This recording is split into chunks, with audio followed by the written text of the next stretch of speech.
ఈ నెల వచ్చేసండి లాస్ట్ వారం. తర్వాత వచ్చే నెలలో మనకు ఒక వారం రోజులు మాత్రమే స్పెషల్.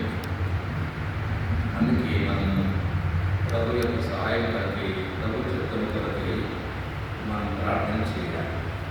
మనం ఏదో చేస్తామని కాదు, కానీ ఆయన మీద ఆధారపడి చేస్తూ బాగుంటుంది. యాకోబు పత్రికలో అంటారు కదా, 4వ అధ్యాయంలో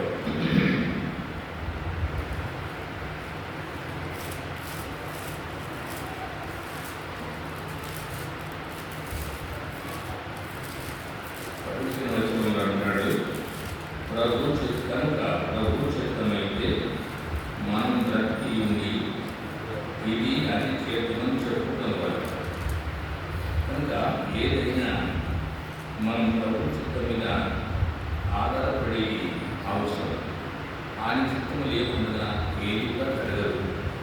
ఆయన చిత్తము లేకుండా మాట ఇచ్చి నెరవేర్చగల వారు అని ప్రసంగంలో ఉంటాడు.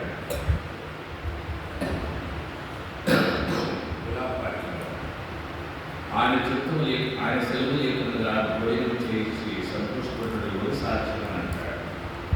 అందులోకి ఆయన చిత్తం అనేది మాట్లాడి మనకు చాలా ఇష్టం. ఒకసారి దాడి అనుకున్నాడట, నేను పడిపోను, నేను బాగానే ఉంటున్నాను అనుకున్నాడు. కానీ తెలియని రీతిగా పడిపోయినా. 31 కీర్తన చూడండి, ఆలోచన. 31 కీర్తన ఆలోచన. నేనెన్నడూ కదలనని కనుక నేనెన్నడూ కదలనని క్షేమకాలన అనుకున్నాడు. అనుకోవడం కరెక్ట్ కాదు. కనుక మనం పాతకాలంలో ప్రతి దానికి గృహప్రవేశం కానీ, ఒకరింటికి వస్తామంటే కానీ, ప్రయాణం చేస్తామంటే కానీ, మీటింగులు ప్రతి ఒక్కదానికి ప్రభుత్వమైతే కలుసుకుంటాం. ప్రభుత్వమైతే లేదు మీటింగ్ ప్రకారంగా, ప్రభుత్వమైతే ఫలాన్ని కలిగి ఉన్నాం. అన్నిటి ప్రభుత్వం. కాబట్టి తన క్షేమకాలంలో కలవనని అనుకున్నాడట.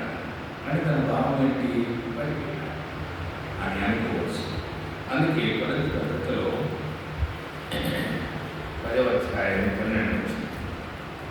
10వ అధ్యాయం 12 వచ్చింది.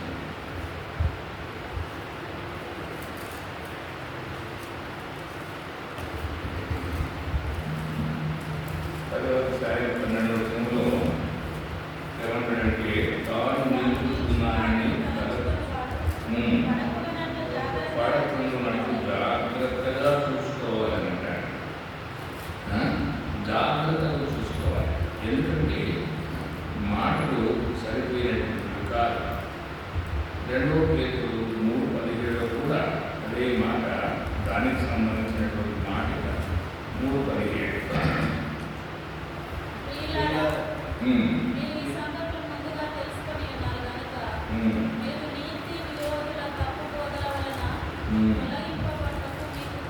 ఇది మనకు అవసరం. ఇక్కడ ఏంటంటే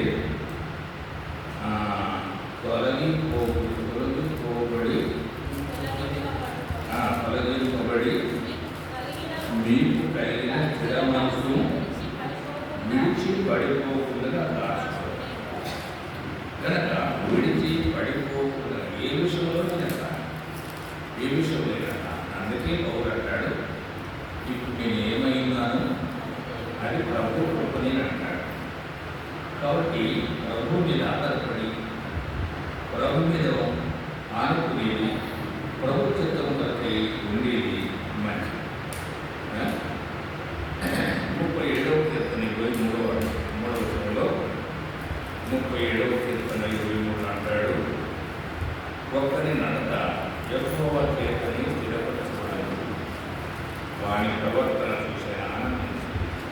కనుక ఎవరైనా కానీ ఏదైనా కానీ ఆ దయగల దేవుడి స్థిరపరచాలి తప్ప మన నుంచి ఏది కూడా కాదు. కనుక స్థిరపరిచేది దేవుడి, స్థిరపరిచేది దేవుడి. యెషయా-గ్రంథము 26:3 వచనంలో అంటారు కదా, ఎవరి మనసు నీ మీద అనుకును వారిని పూర్ణ శాంతి గల వారిగా ఆనుకునేది అవసరం. ఆయనే ఆధారమని ఆనుకునేది అవసరం. ఆయన మీద ఆనుకుని నడిచేది అవసరం. ఆయన మీద ఆనుకుని ఉండేది అవసరం. నిర్ధారణ నడిచినట్టే ఆకోవచ్చు. నిర్ధారణ నడిచినాడు. ప్రార్థన సమయంలో ఆ తొట్టి మీద కొడితే అది వసిలింది, నిర్ధారణ పోయింది. ఇప్పుడు ఆయన మీద ఆనుకొని నడవలసి వచ్చింది. కాబట్టి ఎప్పటికైనా నేను నాది మేము చేస్తున్నాము చూస్తామనేటువంటిది కరెక్ట్ కాదు. 4వ వచనం చదవండి.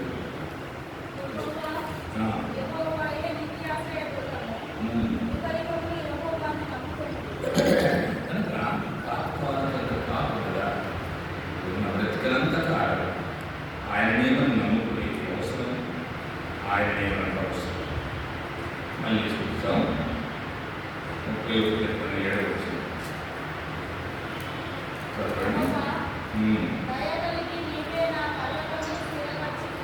ఉమ్,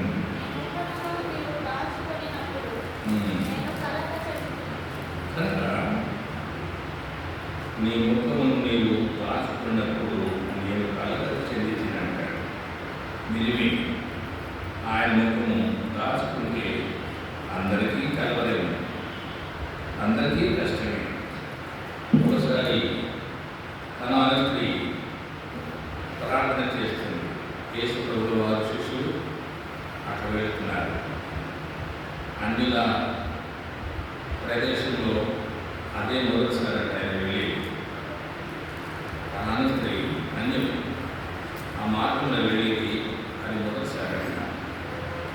దావీదు కుమారుడా నన్ను కరుణించుమని చదవండి 15:27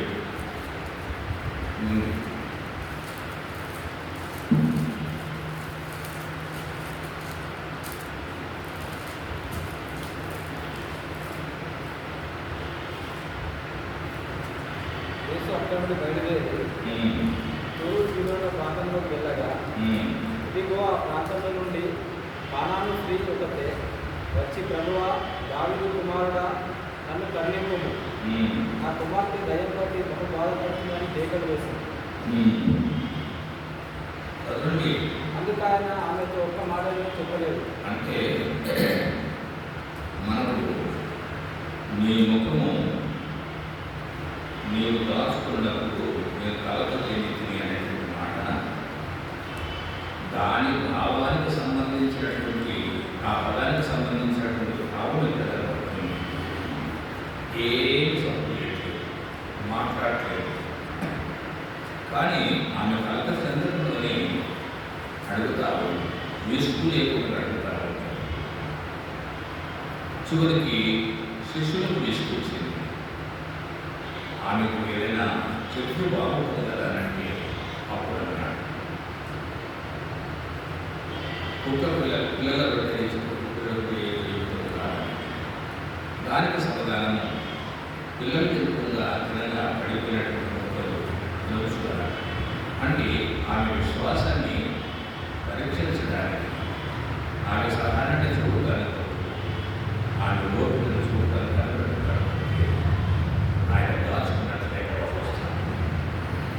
కాబట్టి వెళ్ళినటువంటి వాళ్ళగా ఈయన యేసుక్రీస్తు ప్రభువు వారు ఏదైనా బాగు చేసినటువంటి సంగతులు ఈ కనాన స్త్రీ ఎప్పుడు కూడా చూడలేదట. చూడలేదు. సముద్ర తీరున సీదోను ప్రాంతంలో యేసు ప్రభువు వారు అద్భుతాలు చేస్తుంటే విన్నదేమో అని అంటారు. ఆయన చేయక చూడలేదు. ఒకవేళ వినుండొచ్చు అంటారు. మార్కు సువార్త 3వ అధ్యాయము 7వ వచనం.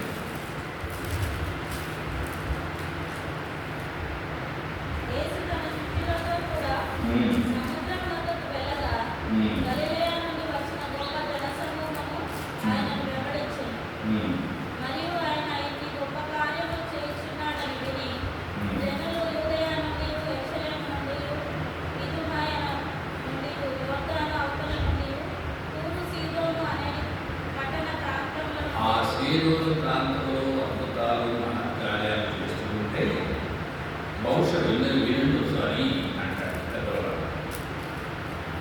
కాబట్టి ఆ విన్న కారణం వినుండొచ్చు అనేటువంటి మాట మనకు నిజమే అనిపిస్తాడు. ఎందుకంటే వినకుండా ఆమె ప్రార్థించి అడగలేదు.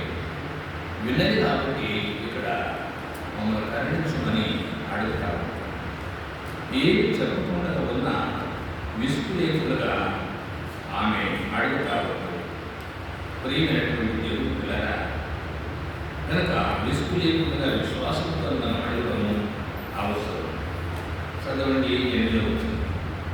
నిజం దావీదు కీర్తన, యెహోవా నీకే మొదలుపెట్టిన నా ప్రభువు బతిమాలు అంటాడు. కాబట్టి నిలబెట్టేది ఆయన చెప్తారు. నిలబెట్టేది ఆయన చెప్తారు. ఆయన ముఖం చెందినప్పుడు మనుషుల యొక్క జంతువులు కూడా కలత చెందినాయంట. జంతువులు కూడా కలత చెందినాయి. సరే, ఆహారం దొరుకుతున్నప్పుడు కనాను స్త్రీ మాదిరిగా విసుగు లేకుండా విశ్వాసంతో అడిగేది అవసరం. ఇక్కడ చివరిలో చూస్తే ఆయనను బతిమలాడుకుంటూ అడిగేది అవసరం. మనకు 2 మాటలు కనపడతా ఉంటాయి. దానియేలు గ్రంథము 10వ అధ్యాయం 6వ అధ్యాయం 10వ వచనంలో బతిమలాడుతూ ప్రార్థన చేసినట్లు మనం కనపడతాము. చదవండి 6 దానియేలు గ్రంథము 6వ అధ్యాయంలో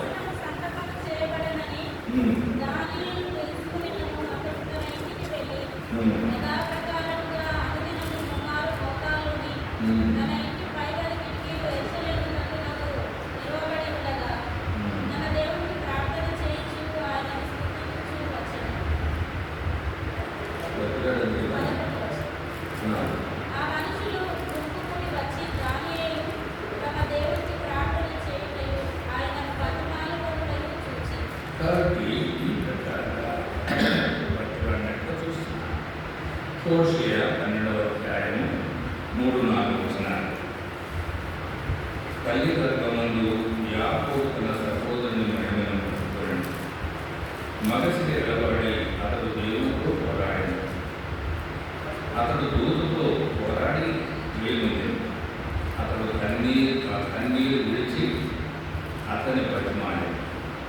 కాబట్టి ఏంటంటే వాళ్ళ మరి ఈ ప్రకారంగా యాకోబు మరి కన్నీరు విడుస్తున్నాడు, పోరాడుతున్నాడు, కన్నీరు విడుస్తున్నాడు, ప్రార్థన చేస్తూ ప్రతిమాలకు ప్రార్థన చేస్తాడన్నాడు. ఈ 3 మాటలు మనల్ని మన విశ్వాసంలో చివరి వరకు నిలబెట్టుకునేది ఆయన. నేను నిలబడతాను అనటానికి వీలేదు, నిలబడతాను అనటానికి వీలేదు. నేను కొన్ని చూసిన, నా అనుభవంలో కొన్ని చూసిన, కొన్ని అంటే 2-3 చూసిన, 3 వెళ్ళిన. అంటే నేను అనుకోలేదు, అట్లా అనుకోకుండానే మాట్లాడాను. 3 విషయాలు వెళ్ళాను. ఇప్పుడు యథార్థంగా చెప్తాను. నేను ఈ ప్రకారం చేస్తాను, ఇట్లా నడిపిస్తాను అనేటువంటిది రాకుండా ప్రయత్నం చేస్తాను. దాంట్లో సుదీర్ఘంగా మనం ఆలోచన చేస్తే గర్వముతో కూడినటువంటి భావం మనకు కనపడతారు. నేను చేస్తాను, నేను చదివిస్తాను అనేటువంటిది సుదీర్ఘంగా మనం ఆలోచన చేస్తే గర్వంతో కూడినటువంటి భావం మనకు కనపడతారు. నేను తెలియక మాట్లాడినాను కనుక నేను పాఠం నేర్చుకున్నాను కనుక నేను ఆయన నెరవేర్చేదాన్ని ఆయన మీద మనం ఆధారపడితే ఆయన మనకు సహాయం చేస్తాడు. కనుక ఆయన మొక్కలు రాసుకున్నప్పుడు మనము కలత చెందుతాం. మరి 104 కీర్తనలో జంతువులు కూడా కలత చెందినట్టు మనకు కనపడతాడు. సరే, కలత చెందేటువంటి మాట మనం సమాధానం రానటువంటి దాని భావాన్ని మనం గుర్తించవచ్చు. కనాను స్త్రీ ప్రార్థన చేస్తే సమాధానం లేదు. వచ్చిన సమాధానం ఎప్పుడు వచ్చిందంటే అది మీకు ఇచ్చేది కాదన్నట్టుగా చెప్పినాడు. అంతకంటే ఆమె తగ్గించుకొని పిల్లలు మీరు కాదు కుక్కలవి నిజమే, పిల్లలు విధంగా పడిపోయినటువంటి ముక్కలు రచుకోవాలంటే అప్పుడు అన్నాడు, అమ్మ నీ విశ్వాసం పోతుంది, నీవు కోరినట్టే నేను అనుకుంటాను. కనుక ఆ విశ్వాసాన్ని పరీక్షించడానికి చేస్తుండవచ్చు. తర్వాత మనం 3వ వచనంలో చూసినాము, బతులాడుకు మనం ప్రార్థన చేసేది మనం విశ్వాసంలో స్థిరంగా ఉన్నాము. మనం ప్రార్థన చేసినప్పుడు విసుకకుండా ప్రార్థన చేయాలి. అది ప్రతిమాలతో ప్రార్థన చేసి ప్రభు మనకు సహాయం చేస్తాడు. నా పరిచర్య కొరకు ప్రతి పరిచర్య, సండే స్కూల్, ప్రతి సంస్థలో వేరే వాళ్ళు అనకపోవచ్చు, కానీ మన సాహసంలో ఇంకొన్ని సాహసంలో ఏమంటే సండే స్కూల్ పరిచర్య నారుమడి అంటారు. నారుమడి మనకేమీ అంత పెద్ద కనిపించదు. నారు పోసి పీకి చేసి కలుపు చేసి అది పంటకు వచ్చిన తర్వాత ధాన్యము బస్తాలకం వచ్చినప్పుడు వ్యవసాయదారులు సంతోషపడతాడు. ఇప్పుడు నార్మల్ లాంటిది చిన్నపిల్లల కార్యక్రమం ఎక్కువ భారంగా ప్రార్థన చేసే వ్యవస్థ, వారు నేర్చుకునే కథలు, వారు నేర్చుకునే కంటపదాలు, టీచర్లు భారంగా ప్రార్థన చేయడానికి. తర్వాత మనము ఆదివారము బుధవారము చేసుకున్నటువంటి పరిచయం విసుగు లేకుండా ఒక్కరున్నా వెళ్ళాల్సింది. మనకు గుంపులు అవసరం లేదు, గుంపులు అవసరం లేదు, ఒక్కరున్నా చాలు. ఆ ఒక్కరు కార్యం ద్వారా పరిచయం మనకు గుర్తుపడుతుంది. ఒక్కరు బాగుపడ్డం చాలు. కనుక సర్వలోకాన్ని సంపాదించుకుని ప్రాణాన్ని పోగొట్టుకుని సర్వలోకాన్ని మించినటువంటిది ఒక ఆత్మ. ఒక ఆత్మ బాగుపడటం కొరకే మనం బయటకు వెళ్ళి సువార్త చేసి నన్ను తినకపోయిన మాట పడకపోయినా అందుబాటులో ఉన్నటువంటి ఆత్మలకు మనం ప్రయాసపడి ప్రార్థన చేసి వాక్యం అందిస్తే మంచిది. రండి ప్రార్థన